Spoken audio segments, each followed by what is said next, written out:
जय श्री कृष्ण।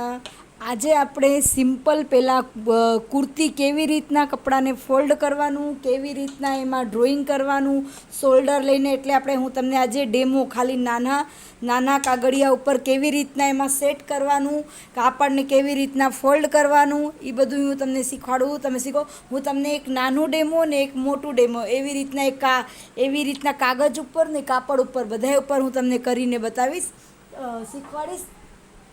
તમે એ શીખજો અને મારી વિડીયો તમને ગમે તો લાઈક કરજો, સબસ્ક્રાઈબ કરજો, શેર કરજો, કમેન્ટ કરજો.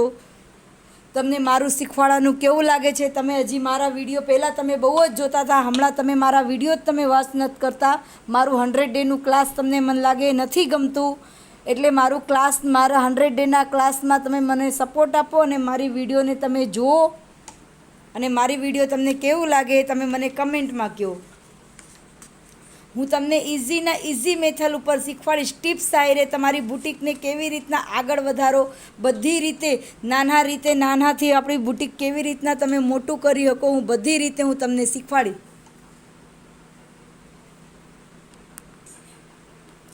જો આપણે આને પેપર છે એમાં કેવી રીતના કાપડમાં ફોલ્ડ કરવાનું હોય ને, જો તમારી પાસે ઓછું કાપડ હોય ને તો આખું એવી રીતના ફોલ્ડ કરી દેવાનું. ફોલ્ડ કરીને એને પ્રેસ ફેરી દેવાનું.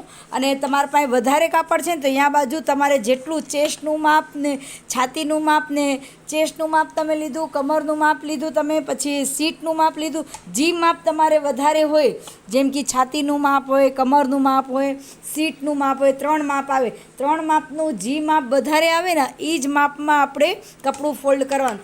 જેમ કે કમર છે હે ને 18, એનું અડધું કમર સીટ 18ની છે અને હેના તો એનું અડધું થાય 9, એટલે 9 ને એવી રીતના તમારે 9 અને એમાં આપણે 1.5 ઇંચ વધારશું એટલે 9, 10, 10.5 તમારે મેજર ટેપથી માપી લેવાનું. 10.5 એટલું જેટલું આવે ને એટલું જ ફોલ્ડ કરવાનું. બીજું વધારાનું કાપડ અહીંયા નીકળે ને તો તમારે સ્લીવમાં સાંધો ન આવે ને એવી રીતના તમારે આ કટિંગ થાય. હું તમને આમાં એવી રીતના હું સમજાવું. જો આવી રીતના ફોલ્ડ કરી દેવાનું. કપડું જે માપ વધારે હોય ને એ જ માપથી કપડાને ફોલ્ડ કરવાનું. પછી જો સૌથી પહેલાં શોલ્ડર, આપણે અહીંયા પહેલાં શોલ્ડરનું માપ લેવાનું છે. જો સૌથી પહેલાં શોલ્ડર, જેટલું શોલ્ડર 8નું છે તો આર્મોલ્ટ 8.5નું લેવાનું. અડધું ઇંચ આર્મોલ્ટ, અડધું to 1 ઇંચ વધારે શોલ્ડર ડાઉન કરવાનું હોય ને એવું કરવાનું હોય તો એમાં શોલ્ડર 1 ઇંચ, અડધું ઇંચ તો વધારવાનું જ છે. બધામાં આપણે બ્લાઉઝ હોય કે ડ્રેસ હોય એમાં અડધું ઇંચ શોલ્ડર વધારવાનું છે. 8નું છે શોલ્ડર, 16નું હોય તેનું અડધું 8 થાય. આપણે 8 અહીંયા મેજર ટેપમાં 8 લીધું અને પછી અહીંયાથી આર્મોલ્ટ 8.5 લેવાનું. જો આર્મોલ્ટ અહીંયાથી 8.5 લેવાનું. 8.5 આર્મોલ્ટ લીધું. પછી અહીંયાથી આપણે આ એક લીટી સીધી એમાં મેજર ટેપ આમ સીધી રાખવાની. પહેલાં અહીંયાથી એક લીટી આ તમારા ચેસ્ટનું માપનું થઈ ગયું. પછી બીજી લીટી ઉપરથી શોલ્ડરથી માપવાનું. જ્યાં તમારે 14 આવતું હોય ને, કમર 14 અને 15 ઉપર જ કમર આવે, એનાથી નીચે નહીં આવે ને. ઉપર બહુ વધારે લાંબા હોય તો 15.5 આવે, બાકી એનાથી નીચે ઘણાય નાના હાઇટના હોય તો એના 13, 13.5 આવી જાય. બાકી 14, 13, 14, 15, 15.5 એટલા જ ઉપર તમારે અહીંયાથી મેજર ટેપ મૂકીને જ્યાં 15 આવતું હોય ને ત્યાં તમારે એક ટીક કરી દેવાનું. 15 ઉપર, એ 15 એક કમરનું. અને પછી જેટલું શોલ્ડર હોય ને, જેટલું અહીંયા 8 લીધું હોય તો આ લીટી આર્મોલ્ટની લીટી 8.5 લેવાની. અને પછી અહીંયાથી એક ચોરસ આવી રીતના બોક્સ બનાવી દેવાનું. જો આમે કેવી રીતના બોક્સ હું તમને નાનામાં સમજાવું કે એકદમ હરખી રીતનું તમે સમજો. અને તમને ન આવડે ને તો તમે મને પછી કમેન્ટ કરો કે તમને આમાં નથી, તો હું તમને કંઈક અલગ રીતથી તમને સમજાવું. પછી અહીંયાથી સીટ એટલે જ્યાંથી કટ, એટલે ડ્રેસનું જ્યાંથી કટ આવે ને એ સીટનું માપ. એ આપણે ડ્રેસમાં જોઈ લેવાનું કે કટ એનું કેટલું હોય, 20 21 કેટલું કટ છે. તો આપણે એના ત્યાં ઉપર 20નું હોય ને, 20નું હોય તો 20.5 કરવાનું. એમાંય કેમ કે અડધું ઇંચ શોલ્ડરમાં જશે એટલે જો આ કટનું માપ. અહીંયાથી આ 3 જ લીટી, એક છાતીની, એક આ છાતીનું થઈ ગયું, આ કમરનું થઈ ગયું ને આ સીટનું થઈ ગયું. પછી અહીંયાથી આમાં આપણે ચેસ્ટનું માપ લીધું. ચેસ્ટ છે 8નું ચેસ્ટ ને 1.5 ઇંચ વધારાનું. પછી કમર છે 7.5, એટલે અહીંયાથી આપણે 7.5 અને 1.5 ઇંચ વધારાનું. સીટ છે 9, એટલે 9ની સીટ લેવાની અને 1.5 ઇંચ વધારાનું આવી રીતના ટીક. આમાં આપણે અત્યારે 3 લીટી કરી ને તો 3 લીટીમાં આપણે પહેલાં ટીક કરી દેવાનું. જે માપ આપણે લખ્યું હોય ને અડધું એ માપને અડધાને, જેમ કે આખું માપ આપણે એનું ડ્રેસમાંથી આખું માપ લીધું હોય તો આખું એનું 18નું હોય, 18નું અડધું 9 થાય તો એટલે 9નું અહીંયા આપણે ટીક કરવાનું અને અહીંયા 1.5 ઇંચ વધારાનું કરવાનું. અને પછી આ લીટીને, આ જે કમરની લીટી છે ને આ લીટીને આમાં આવી રીતના આમાં અને આ લીટીને આમાં, પછી આ લીટીને ઉપરથી જે ચેસ્ટની લીટી છે ને આમાં આવી રીતના, જો આમાં આવી રીતના થઈ ગયું. આટલું આપણે પ્રોસેસ થઈ ગયું ડ્રેસનું ફિટિંગવાળું એકદમ જો આપણે પછી આ વધારાનું આપણે મેં એટલે તમને શીખવાડ્યું છે કે જેટલું જોતું હોય ને એટલું, કેમ કે તમે ડબલ ફોલ્ડ કરીને માપથી કટ કરી દેશો. હમણાં તો કાપડ એ પન્નું હોય ને બધું ઓછું જ આવે તો પછી આવી રીતના સાઈડમાં કપડું નીકળે તો પછી તમારું વેસ્ટેડ જાય. એ તમારું કપડું વેસ્ટેડ ન જાય અને એકદમ સરળ રીતથી અને એકદમ તમારું કપડામાં એકદમ સરળ રીતથી અને એકદમ મસ્ત સ્લીવ ને બધું નીકળી જાય. જો આટલું આપણું થયું પછી અહીંયાથી આપણે આગળનું પ્રોસેસ શું કરવાનું છે. જો અહીંયા જે આ આર્મહોલ્ટ છે ને, અહીંયા આર્મહોલ્ટ, અહીંયા અંદર 1 ઇંચ અંદર, આ અહીંયા 1 ઇંચ લેવાનું.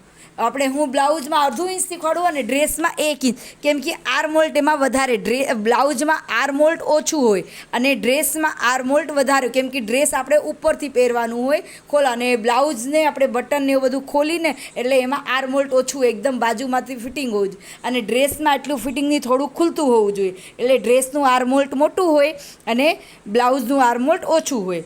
આ જો અહીંયા 1 ઇંચ લીધું. હવે જ્યાંથી આ 1 ઇંચ લીધું છે ને અંદર, ત્યાંથી જ આપણે આવી રીતના આમ ક્રોસ કરી દેવાનું. ત્યાંથી જ આવી રીતના આમ સીધું ક્રોસ કરી દેવાનું. થઈ ગયું.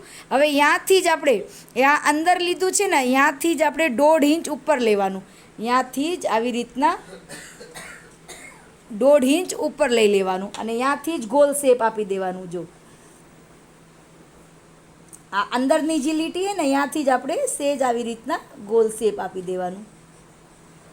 અને અહીંયા આપણે આગળનું ગળું, જો આગળનું ખંભો જેટલું હોય ને, આ ડ્રેસમાં આગળનું ગળું કેટલું રાખવાનું, 2.5 થી 3 જ રાખવાનું. મોટી ચેસ્ટ હોય, મોટા હોય તો 3.5 રાખી દેવાનું, બાકી એનાથી મોટું ગળું નહીં કર. હા, આગળ થોડુંક એને પટ્ટીવાળું સીવલેસ બાહીનું એવું જોઈએ ને તો એમાં અલગ અલગ શોલ્ડર, ઓછું શોલ્ડર કરવાનું, એમાં વધારે શોલ્ડર નહીં. પાછળ એને દોરી જોઈ અને આગળ ગળું એકદમ પાછળ ડીપ જોઈ તો એમાં ઓછું શોલ્ડર લેવાનું, કેમ કે એમાં દોરી આવશે ને તો શોલ્ડર ત્યાંથી જોઈન્ટ થઈ જાય. પછી ત્યાંથી જો 2.5 નું આપણે આ ગળું લીધું, ત્યાંથી પછી 1/2 ઇંચ આપણે વધારી, 1/2 ઇંચ ત્યાંથી આપણે ક્રોસ કરી દેવાનું. આ જો 1/2 ઇંચ ત્યાંથી ક્રોસ.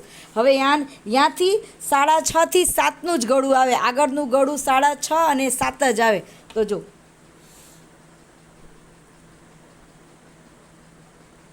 આગળનું ગળું આ, જો તમને એકદમ સરળ રીતથી મેં તમને એકદમ સરળ રીતથી મેં તમને એમાં સમજાવી દીધું છે કે કેટલું એકદમ સરળ છે ડ્રેસની કુર્તીની કટિંગ. એકદમ મેં મારી આગળની વિડીયોમાં તમને શીખવાડ્યું છે, પણ આ મારે ક્લાસ 15નું છે એટલે હું તમને એકદમ સરળ રીતથી શીખવાડું છું કે કેવી રીતના કાપડને ફોલ્ડ કરવાનું, કેવી રીતના ડ્રોઈંગ કરવાની. આટલી સરળ મેં તમને ડ્રોઈંગ શીખવાડી છે.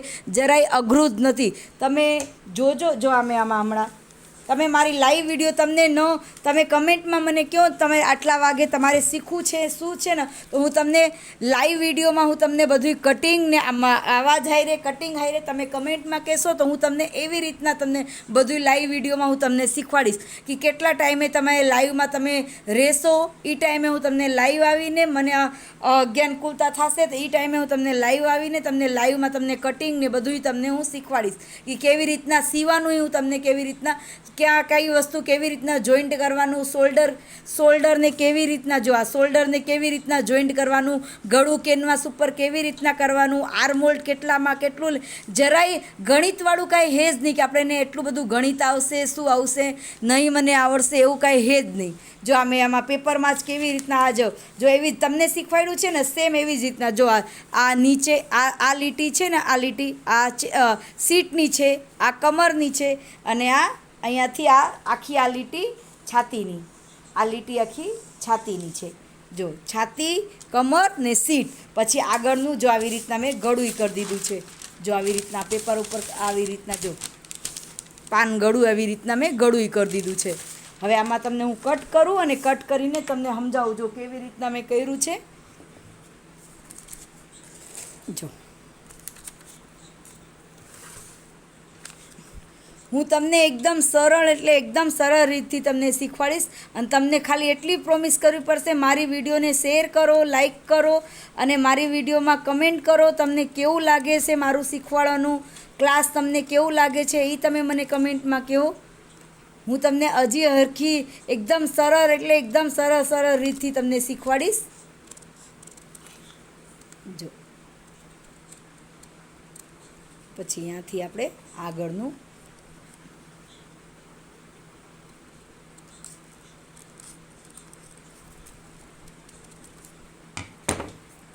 જો થઈ ગયું. પછી અહીંયા આપણે આટલું આ કટ કર્યું તો હવે એક કટ છે ને અહીંયા કમરમાં આપણે ફિટિંગમાં એકદમ સરળ રીતથી ખબર પડી જાય ને એટલે એક કટ આપણે અહીંયા કરી દેવાનું અને એક કટ આપણે અહીંયા સીટ પાસે કરી દેવાનું અને એક કટ આપણે અહીંયાથી જ ફિટિંગ આવશે બે બાજુ એટલે એક કટ આપણે ફિટિંગ પાસે કરી દેવાનું અને એક ગળ આ તો અમે આમાં ગળું કટિંગ કરી દીધું છે, નહીં તો એક આપણે શોલ્ડરના જ્યાંથી ગળું લેશું ને ત્યાં કટિંગ. આ જો એકદમ ફિનિશિંગવાળું અને એકદમ સરળ રીતથી અને શેપવાળું કમરનું સીટ છાતીનું શેપથી કમરના અને સીટના બધા શેપથી અને પછી આટલું આપણે આ વાળી દેવાનું. આ વાળવામાં જે આપણે ડ્રેસ આપણે કરી તો વાળી ને ચાકવાળી એ વાળવામાં આવી રીતના. જો તમને મારી વિડીયો ગમે તો લાઈક કરજો, સબસ્ક્રાઈબ કરજો, શેર કરજો, કમેન્ટ કરજો. તમને કેવું લાગે છે મારું શીખવાડવાનું. હું તમને બુટિકનું કેવી રીતના હલાવવાનું, શું એમાં કરવાનું હું તમને બધુંય શીખવાડીશ. અને એમાં તમને કાલના વિડીયોમાં હું તમને પેન્ટનું આવી રીતના સાદું જ એકદમ સરળ રીતથી ડ્રોઈંગ કેવી રીતના પેન્ટનું કરે.